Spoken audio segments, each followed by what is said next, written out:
So hello everyone, welcome back to our YouTube classes The Astute Tutor Age. So आज के इस lecture में हम लोग करने वाले हैं क्लास 9 आर.एस. अग्रवाल एंड हमारे पास चैप्टर एक quadrilateral and exercise 10B question number 13 जिसमें मैंने आपको प्रीवियस लेक्चर में क्वेश्चन नंबर 11 तक करा दिया है। आई होप आपने सारे के सारे वीडियो लेक्चर्स देख लिए होंगे एंड सभी क्वेश्चंस प्लस में आप एक्सरसाइज के क्वेश्चन के साथ साथ एग्जाम्पल के भी क्वेश्चन सॉल्व कर चुके होंगे क्योंकि मैंने सभी को लाइन वाइज करा रखा है। एंड इसके पहले मैंने आपको करा रखा था एक्सरसाइज के पहले एग्जाम्पल के पहले थ्योरम्स करा रखे हैं एंड थ्योरम्स के पहले मैंने आपको बेसिक कॉन्सेप्ट्स करा रखे हैं। एंड आई होप कि आपने उन सभी को देख लिया होगा। अगर अभी तक आपने नहीं देखा तो फटाफट से जाके देख लो। मैंने सबका प्लेलिस्ट बना दिया है और उसका लिंक डिस्क्रिप्शन बॉक्स में डाल दिया गया है। सो यहाँ क्वेश्चन नंबर 13 में हमें गिवन है कि in each of the figure given below ABCD is a rectangle, find the value of x and y in each case. यहाँ पे आपको दो रेक्टेंगल गिवन है ABCD, विच मीन्स कि यहाँ पे एक रेक्टेंगल ये है एंड दूसरा रेक्टेंगल ये है। तो ये जो रेक्टेंगल गिवन है दोनों में x एंड y का आपको वैल्यू फाइंड करना है। तो चलिए फाइंड करते हैं और मैं आपको फिगर बना के समझाती हूँ कि इसमें कैसे फाइंड करेंगे। तो मैंने यहाँ पे फिगर बना लिया है एंड यहाँ पे हमें देखो ABCD एक रेक्टेंगल गिवन है जिसमें यहाँ दो डायगोनल है, एक AC एंड दूसरा BD, और ऊपर डायगोनल जो है AC एंड BD कट कर रहे हैं एंड यहाँ पे एक एंगल बन रहा है Y पे एक एंगल बन रहा है X डिग्री एंड यहाँ 35 डिग्री आपको गिवन है। तो आपको यही X एंड Y फाइंड करना है। तो हम लोग जो यहाँ पे प्रॉपर्टी यूज़ करेंगे जिसका वो है क्या, रेक्टेंगल का प्रॉपर्टी। सो रेक्टेंगल का प्रॉपर्टी में हमें पता है कि जो रेक्टेंगल का डायगोनल है, diagonals of rectangle bisect equally क्या करते हैं, ये बाइसेक्ट करते हैं। एंड एक और चीज, डायगोनल ऑफ रोम्बस, रोम्बस नहीं, diagonal of rectangle are equal. ये दो प्रॉपर्टीज आपको पता होनी चाहिए। तो ये है कि डायगोनल जो होते हैं रेक्टेंगल के वो दोनों इक्वल होते हैं एंड दोनों जो डायगोनल होते हैं रेक्टेंगल के वो क्या करते हैं, बाइसेक्ट करते हैं ईच अदर को। ठीक है, तो यहाँ पे एक्स के पास पहुँचने के लिए जो भी वे आपको लगाना है यानी डायगोनल के हेल्प से लगाना है एक्स एंड वाई के पास पहुँचने के लिए। तो यहाँ पे अब आप देखोगे कि सबसे पहले ये देखो 90 डिग्री पे कहाँ कट करता था, यहाँ पे 90 डिग्री पर तब कट करता जब ये रोम्बस होता।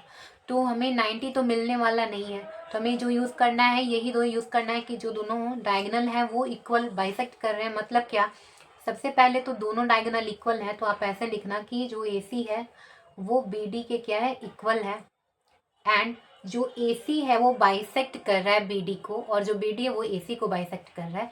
मतलब क्या कि AC के दो इक्वल पार्ट हो रहे हैं, कौन कौन से, OA equal to OC and BD के भी दो इक्वल पार्ट हो रहे हैं, OB इक्वल टू OD। ये आपको याद होना चाहिए। तो ये जो OA OC के इक्वल है और OB OD के इक्वल है, तो ये तो खुद में ही इक्वल थे, लेकिन अब एक और बात पता है कि जो AC है वो BD के इक्वल है। मतलब ये सब आपस में इक्वल हो गए। देखो ध्यान से, जो OA OC के इक्वल था और OB OD के इक्वल था। अब एक और बात पता है कि जो पूरा AC है वो पूरा BD के इक्वल है। मतलब क्या कि जो भी इसके जगह आप लिखोगे AC के जगह, तो आप लिखोगे कि OA equal to OC and equal to BD की जगह आप लिखोगे OB इक्वल टू OD। ऐसे ये एक तरीका है निकालने का कि यहाँ पे क्या क्या इक्वल है। तो देखो यहाँ पे सब इक्वल हो गए। मतलब क्या, ये सारे के सारे जो पार्ट थे डायगोनल के ये इक्वल हो गए। आपको इतना याद रखना है। क्यों? क्योंकि जो AC है वो किससे बना है, OA और OC से बना है और OA OC क्या है, आपस में इक्वल है। और जो BD है किससे बना है, OB OD से बना है और ये दोनों भी आपस में क्या है, इक्वल है। और इनके जगह पे आप इसको रख दो, इनके जगह पे आप इसको रख दो, तो ये एक वे है, आप इजीली पता कर पाओगे कि कौन किसके इक्वल है। तो ये सभी आपस में क्या है, इक्वल है। इन ट्रायंगल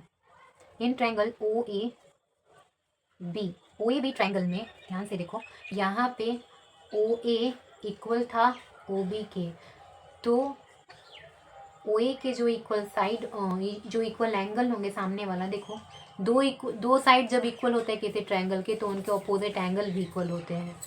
तो जो इसके सामने बनने वाला एंगल है OBA और इसके सामने बनने वाला एंगल OAB, ये दोनों इक्वल होगा। और ये कितने डिग्री का है? 35 डिग्री का है, मतलब ये वाला एंगल भी 35, तो ये वाला एंगल भी 35 होगा। तो अब आपको यहाँ से पता चलता है कि जो आपके पास एंगल था OBA वो कितने डिग्री का हो गया? 35 डिग्री का। अब आप यहाँ पे ध्यान से देखो कि हम लोग क्या लिख सकते हैं कि जो हमारे पास एंगल है, एंगल ABC, तो यहाँ पे जो एंगल ABC बन रहा है हम लोग इसको कैसे लिख सकते हैं कि 35 degree plus x degree, right. तो x degree plus 35 degree in दोनों से मिलके बना हुआ। ध्यान से देखो, हो सके तो आप इन दोनों के एंगल का नाम पहले लिख लेना, नहीं तो आप डायरेक्ट ऐसे भी लिख सकते हो कि जो ABC है वो कितने कितने डिग्री के एंगल से बना है। तो x डिग्री एंगल से बना, 35 डिग्री एंगल से मिलके बना है। तो अब ध्यान से देखो, जो ये ABC एंगल है वो कितने डिग्री का है? 90 डिग्री का है। क्यों? क्योंकि ये एंगल है किसका? रेक्टेंगल का। तो रेक्टेंगल के जो एंगल होते हैं वो 90 डिग्री के होते हैं ना। तो मैंने आपको करा रखा है शुरू के चैप्टर में इसके सभी प्रॉपर्टीज़ को। अगर आपने नहीं देखा तो फटाफट से जाके वहाँ पे सभी प्रॉपर्टी को पहले क्लियर कर लो। तो कितना डिग्री बन के आ जाएगा आपके पास? तो ये आएगा 55 डिग्री। तो एक्स का वैल्यू कितना आ गया? 55 डिग्री, राइट। एंड यहाँ से अब हम निकालेंगे वाई का वैल्यू। सो ये एक्स बन गया 55 डिग्री। अब ध्यान से देखो, ये y के पास पहुंचने के बहुत से तरीके, पर आपको ये वाला तरीका इजी होगा। क्यों? क्योंकि देखो इन दोनों को आप ऐड करोगे, कितना डिग्री मिलेगा आपको? 35। ध्यान से देखो, अब आपको कहाँ जाना है? आप लिखोगे now in triangle AOB triangle में, तो आप लिखोगे sum of all angles of a triangle is 180 degree, right. या एंगल्स एंड प्रॉपर्टी भी लिख सकते हो कि उससे क्या होता है कि ट्रायंगल AOB में आप लिखोगे कि मेरे पास जो एंगल है, एंगल कौन कौन से angle? AOB plus angle OAB plus angle OBA, ये कितने डिग्री के हैं? Is equal to 180 degree, right. And AOB आपको नहीं पता है, आप AOB को ऐसे ही छोड़ दो। ये तो आपको पता है 35 डिग्री का, और ये भी पता है 35 डिग्री का है, इक्वल टू 180 डिग्री। यहाँ से सॉल्व करो और AOB का वैल्यू ले आओ। ये देखो 70 होगा। एंड यहाँ पे जब आप इसे सॉल्व करोगे तो AOB इक्वल टू 180 माइनस 70 बना देगा। 180 माइनस 70 होगा 110, राइट। तो AOB इक्वल टू हो जाएगा नेक्स्ट स्टेप में 110 डिग्री। तो AOB का वैल्यू 110। एंड यहाँ पे ध्यान से देखो, now AOB is equal to y degree is equal to 110। क्यों? क्योंकि AOB y के वर्टिकली ऑपोजिट में आता है। तो यहाँ क्या डालोगे? Vertically opposite angle. ये रीज़न डालेंगे कि वर्टिकली ऑपोजिट एंगल से ये काम हमारा हो गया कि जो y था वो 110 डिग्री आ गया।